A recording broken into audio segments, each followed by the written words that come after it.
Il est tout juste 19h sur Aloula et c'est le journal. À la une de l'actualité ce soir.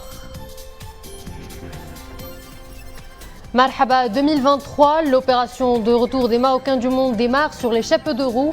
Pour les accueillir comme il se doit, les services douaniers ont mis en œuvre de nouvelles mesures pour faciliter et surtout simplifier les formalités administratives. L'exemple de ce soir nous vient du port Nador Bnin Sar. Crise libyenne, la commission mixte 6+6 parvient à un compromis au sujet des lois régissant les élections présidentielles et parlementaires prévues en fin d'année en Libye. Une étape importante dans le processus de règlement de la crise dans ce pays. Nous ferons le point dans ce journal.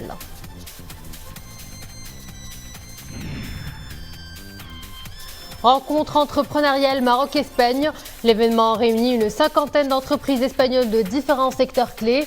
Des opérateurs en mission de prospection de leur royaume à la recherche de partenaires locaux potentiels pour déployer leurs projets d'investissement au Maroc. Bonsoir à tous, opération Marhaba en ouverture de cette édition et pour cela, direction le port Nador Bnin Sar. Depuis 2 jours, cette infrastructure portuaire accueille ses premiers navires long courrier à leur bord, des Marocains du monde impatients de refouler le sol de leur pays. Alors pour leur faciliter le transit, de nouvelles mesures douanières ont été prises, l'objectif étant de simplifier les formalités administratives. Sur place, nous retrouvons Rachid Latsabi, le commentaire est signé Zakaria Moukenbillah. Des Marocains du monde débarquent dans le port de Nador passager.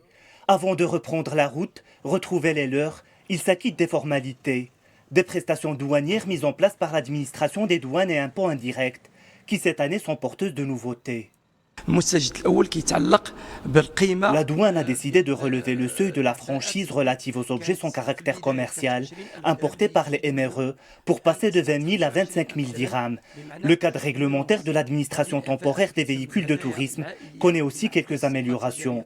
Cette année, il a été décidé d'autoriser l'admission temporaire de cette catégorie de véhicules sur la base d'une procuration non légalisée. Un assouplissement qui répond à la situation des MRE qui sont dans l'incapacité ou ayant un empêchement pour réexporter eux-mêmes un véhicule. L'administration des douanes et impôts indirects a déployé des moyens humains et logistiques importants, nécessaires pour assouplir les procédures et garantir un transit fluide. Nos compatriotes s'en réjouissent. Je souhaitais enregistrer mon véhicule au niveau du bateau, sauf que l'agent des douanes m'a informé qu'il fallait compléter les procédures à quai. Avec les agents de la douane, tout a été facilité, en à peine 3 minutes. Avant, il fallait disposer d'une procuration légalisée, alors que cette année, une simple procuration suffit. Marhaba 2023 démarre sur les chapeaux de roue, une opération supervisée par la Fondation Mohamed V pour la solidarité à travers les 24 sites d'assistance et d'accompagnement au Maroc et à l'étranger. Direction Bosneka où la commission 6+6 chargée par la Chambre des représentants et le Conseil d'État libyen de préparer les lois électorales annonce que ses membres sont parvenus au terme de 2 semaines de réunion à un accord au sujet des lois régissant les élections présidentielles et parlementaires prévues en fin d'année en Libye. Les développements avec Abdillah Mouzahim, Hafid Houari et Nisrin Aozdar. Après 2 semaines de dialogue et de pourparlers, les parties prenantes sont arrivées à un compromis sur les prochaines élections législatives et présidentielles. C'est une étape très importante dans le processus visant à trouver une solution définitive à la crise libyenne. Une étape décisive franchie au Maroc, pays qui s'est toujours tenu aux côtés de la Libye voisine.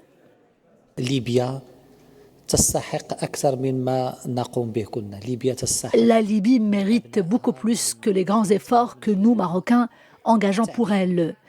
La Libye mérite la mobilisation, le soutien et l'engagement de tous ses fils d'abord, et puis de tous ses voisins. C'est un pays que nous chérissons beaucoup et qui occupe une place particulière dans le monde arabe. Une Libye stable et prospère est une valeur ajoutée pour toute la nation arabe, mais aussi pour l'intégration maghrébine. Outre le soutien du Maroc, la présence des présidents des membres de la Chambre des représentants et du Haut Conseil d'État libyen ont positivement accéléré l'avancement des pourparlers et l'identification des perspectives prometteuses, et cela pour parvenir à davantage de compromis.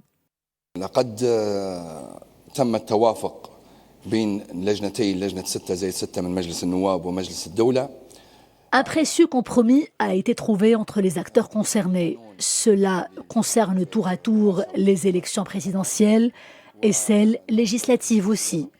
On peut dire que la voie est désormais tracée pour la bonne marche de toutes les procédures et pour aboutir à une signature finale concernant les lois en question.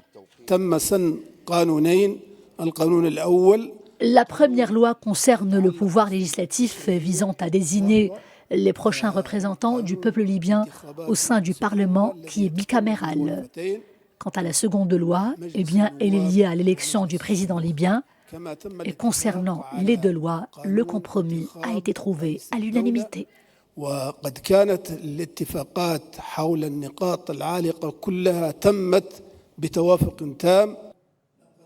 un esprit de responsabilité et d'écoute bienveillante, les deux instances libyennes accomplissent ainsi, dans le cadre de la commission 6+6, toutes les missions qui leur ont été assignées par l'accord politique signé à Srerat en 2016. Maroc-Israël, le ministre des Affaires étrangères, de la coopération africaine et des Marocains résidant à l'étranger, Nasser Bourita, s'est entretenu avec le conseiller à la sécurité nationale d'Israël, Tsaji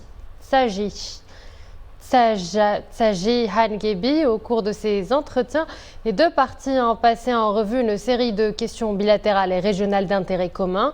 Les deux parties se sont également félicitées de la dynamique soutenue de renforcement de la coopération entre le Royaume et Israël dans tous les domaines, notamment sécuritaires.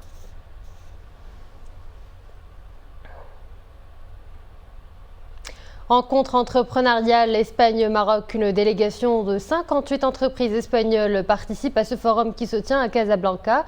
Différents secteurs économiques sont représentés, énergie renouvelable, gestion de l'eau, environnement et secteur industrie. Les opérateurs économiques sont à la recherche de partenaires locaux potentiels dans le but de s'établir ou de se consolider dans les territoires marocains, une manière efficiente de promouvoir les investissements dans le Royaume, mais aussi en Espagne. Huria Boutayeb, Achour Blum Saoud avec Nisrine Ausdar.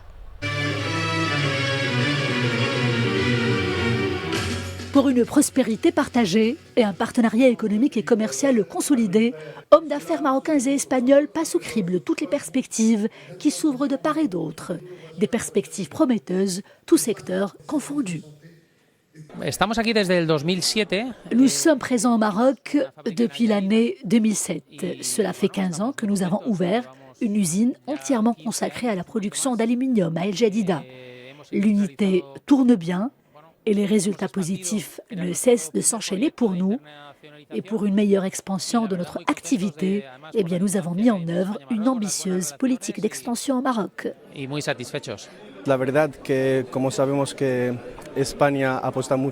L'Espagne et le Maroc misent beaucoup sur les énergies renouvelables. C'est un secteur en plein essor dans les deux pays. Au Maroc, la législation dans ce domaine a connu d'énormes avancées.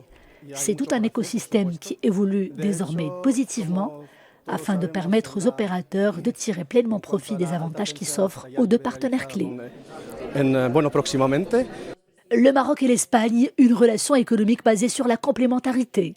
Le Maroc est une porte d'entrée incontournable vers le continent africain et les divers avantages fiscaux qu'il offre aux investisseurs étrangers ne cessent d'aiguiser l'appétit des investisseurs espagnols. Je pense que les relations entre le Maroc et l'Espagne ont pris une dimension très forte, une dimension qui va se traduire par des investissements importants des entreprises espagnoles au Maroc et vice-versa aussi. Le dynamisme de l'économie marocaine n'est plus à démontrer. Nous sommes et nous avons montré que le Maroc est une force économique de la région. Avec des panels d'experts, des workshops, des sessions B2B et des rencontres bilatérales, l'événement est une occasion en or pour le Maroc et l'Espagne de consolider leurs échanges commerciaux et financiers et de favoriser la conclusion de nouveaux partenariats. Deuxième jour du baccalauréat, les épreuves de cet examen national unifié se poursuivent jusqu'à demain pour les branches scientifiques, techniques et professionnelles. À Agadir, notre équipe a tendu le micro à quelques candidats au bac pour recueillir leurs impressions à la sortie de la salle des examens. Mouatassim Bilal Bouezaoui avec Zakaria Mouqin Billah. Nous sommes au lycée secondaire qualifiant El Majd d'Agadir. Au programme du deuxième jour d'épreuve, les mathématiques. Avant le début du test, des élèves sont invités à s'assurer de la fermeture des enveloppes. Et c'est parti pour l'épreuve de cette discipline phare des branches du pôle scientifique. Nous nous sommes bien préparés à l'examen. Nous avions largement de temps. Les enseignants n'ont ménagé aucun effort pour nous venir en aide. Hier, nous avons passé l'épreuve de physique. C'était un peu difficile, même si nous nous sommes bien préparés. J'espère que les matières à passer par la suite seront plus abordables. Des moyens importants sont mobilisés afin d'assurer le bon déroulement de cette échéance nationale. Au niveau de la région Souss-Messa, 120 centres d'examen sont aménagés et supervisés par des cadres administratifs et pédagogiques. Les épreuves se déroulent dans de bonnes conditions, grâce à la conjugaison des efforts des différents intervenants. Nous commençons notre journée en inspectant le centre d'examen pour nous assurer que tout est conforme en termes d'hygiène, de salle et de numérotation. Ensuite, nous accueillons les élèves dans l'établissement un quart d'heure avant le début des épreuves. Au niveau de la région Souss-Messa, 47 130 candidats passent l'examen national unifié du baccalauréat au titre de la session de juin 2023. Ouvrant notre page monde, en Ukraine, un barrage a été détruit dans une zone sous contrôle russe. Il s'agit du barrage de Kakhovka sur le fleuve Dnieper dans le sud de l'Ukraine, ce qui fait craindre une catastrophe humanitaire et écologique. Les évacuations des civils s'enchaînent dans les zones inondées. La Russie et l'Ukraine se rejettent mutuellement la responsabilité de cette situation d'urgence. Direction New York où le ciel fait grise mine, la ville étouffe dans une fumée venue des régions du Québec et de la Nouvelle-Écosse, ravagée par des incendies majeurs et hors de contrôle. Un air vissé qui présenterait des risques pour la santé. La mairie a d'ailleurs appelé les habitants à réduire leurs déplacements. Retour chez nous et place à notre escale quotidienne au salon de l'édition et du livre qui se tient en ce moment à Rabat. En 5 jours, cette grande messe livresque a accueilli plus de 75 000 visiteurs. Ce soir, nous vous proposons une immersion au cœur du pavillon des éditeurs. Dans le monde arabe et en Inde, la crise de la traduction perdure. On compte de moins en moins de traducteurs arabophones et les lecteurs en pâtissent. Voyons tout cela avec Firdaus Lahrache, Adnan Herras et le récit est de Maria Aouet. Ils ne sont pour le moment qu'une poignée de traducteurs arabophones à maîtriser à la perfection les nuances et la finesse de la langue arabe. Réécrire, corriger, affiner et traduire le style de l'autre n'est pas seulement un travail technique, mais un exercice de style dans lequel le traducteur se doit d'être avant tout un lecteur averti. Ce manque cruel de traducteurs concerne surtout les littératures indiennes et arabes. J'ai commencé à écrire mes premières nouvelles en français car je ne connais pas suffisamment les subtilités de la langue arabe. À la mort de ma mère, j'ai commencé à écrire en espagnol, un roman mémoire. J'aurais voulu que mes romans soient traduits en arabe, mais il y a une véritable pénurie des traducteurs arabophones. J'aurais bien aimé que les institutions encouragent et soutiennent davantage les éditeurs à traduire plus de romans en langue arabe. Il est vrai que les maisons d'édition font un travail formidable de traduction, mais il n'empêche que la traduction et la réécriture des œuvres nécessitent une réelle implication des collectivités. Pour pallier à ce manque de traducteurs, les éditeurs du monde arabe appellent à une implication de la société civile, afin de redonner à la littérature arabe ses lettres de noblesse. En réalité, cette crise de la traduction et des éditeurs arabophones est une crise de la lecture. Le constat est là, le monde arabe manque de lecteurs et voilà le problème essentiel. Un secteur en crise que celui de la traduction des œuvres, surtout lorsque l'on sait que pour traduire un roman de 400 pages, il faut compter en moyenne plus de 50 000 dirhams. Ouvrant notre page art, elles sont à l'honneur à la galerie de la Banque Populaire à Rabat. 3 femmes artistes peintres marocaines qui, à travers leurs œuvres picturales, ont décidé de se rendre au chevet de la nature et de l'environnement. Une démarche collective à la fois militante et citoyenne qui offre aux visiteurs un voyage grandeur nature. Yassine Maazir, Edaf Jah et Dominique Orlando. Elles sont toutes les trois très différentes, soit autant le dire tout de suite, chacune unique en son genre. Mais ce qui les rapproche et fait qu'elles aient été réunies dans cette exposition, c'est leur engagement commun en faveur d'un respect réel de la nature et de son environnement. Je travaille sur la technique de papier végétal. C'est une technique riche, naturelle.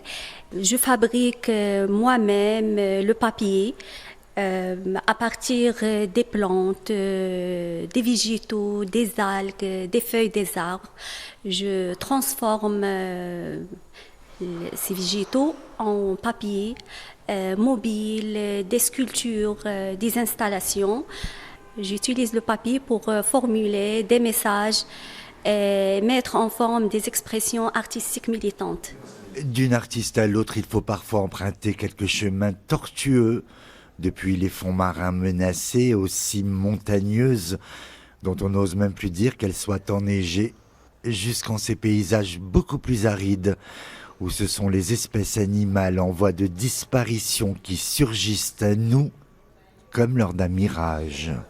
Je suis sûre qu'à travers l'art, on peut tirer des sonnettes d'alarme, se mettre du côté d'une cause. Et moi, aujourd'hui, c'est vraiment la cause de l'animal qui était très importante pour moi parce que je me sens un peu plus proche de l'animal en général. Et c'est la raison pour laquelle j'ai travaillé sur ce rapprochement entre la femme, centre de mon travail de tout le temps, et cet animal. J'ai essayé de créer un dialogue pour dire je suis là, je comprends ce que tu ressens, parce que il n'y a pas que le réchauffement climatique qui touche l'animal, mais il y a la destruction de leurs habitats, il y a la surpopulation, il y a la chasse, et ça c'est vraiment l'humain qui est la cause. Quant à Madame Belloul, qui complète ce trio de femmes artistes, la préservation de l'environnement passe aussi par toutes ces matières que l'on peut récupérer puis recycler afin de leur offrir une seconde chance, comme on le dirait, d'un tout nouvel envol. Un mot de sport avant de clore cette édition avec la 7e édition de la Coupe arabe de futsal. La sélection marocaine a entamé sa campagne pour la défense de son titre de championnat arabe en prenant largement le dessus sur son homologue comorienne à Jeddah. Le score est sans appel, 5-0 pour le Maroc. Par la suite, nos champions vont affronter le Liban avant de boucler le premier tour au Koweït le dimanche.